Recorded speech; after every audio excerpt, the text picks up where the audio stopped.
Increase in standard deduction for 2018. For more accounting information and accounting courses, visit our website at accountinginstruction.info.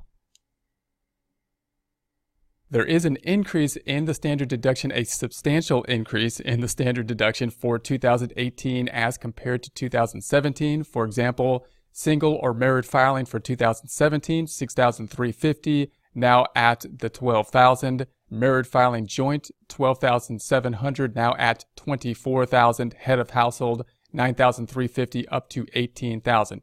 Huge increase. The impact of this increase is a little bit confusing, however, because there's that interplay between the standard deductions and the itemized deductions. The goal here, once again, is to simplify the code. So there's an increase in the standard deduction, which means many more people will be taking the standard deduction. For example, if we were married, $24,000 on the standard deduction.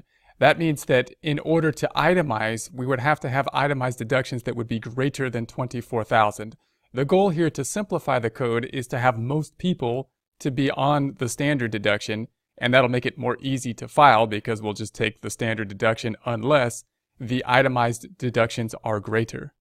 For those who do itemize, however, it reduces the value of the itemized deductions. And remember, some of the itemized deductions are kind of an incentive to do certain things. That's why they're on the itemized deductions. So the main things that push people over on the itemized deductions is usually if we own a home and we've got mortgage interest. So the mortgage interest on the home, there's some changes to the mortgage interest as well that we'll talk about later, and or the state or local taxes are often the two things that push people over the top, meaning those are the things that push people to have greater itemized than standard deductions.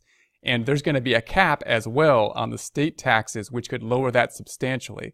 So that means that far fewer people should be itemizing under the new law than under the old law, which makes things easier, but it also lowers the value for some of these things that were itemized before. Things like the interest, there was gifts and charity are also things that are part of the itemized deductions.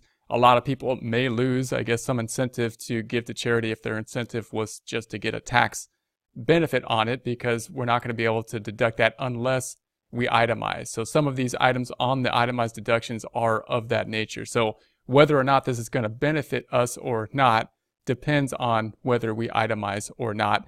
Typically, lower income individuals will benefit from this because they're more likely to be on the standard deduction.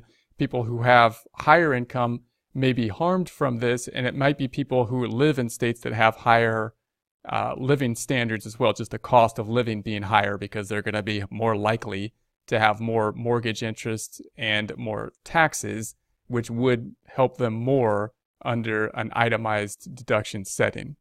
For more accounting information and accounting courses, visit our website at accountinginstruction.info.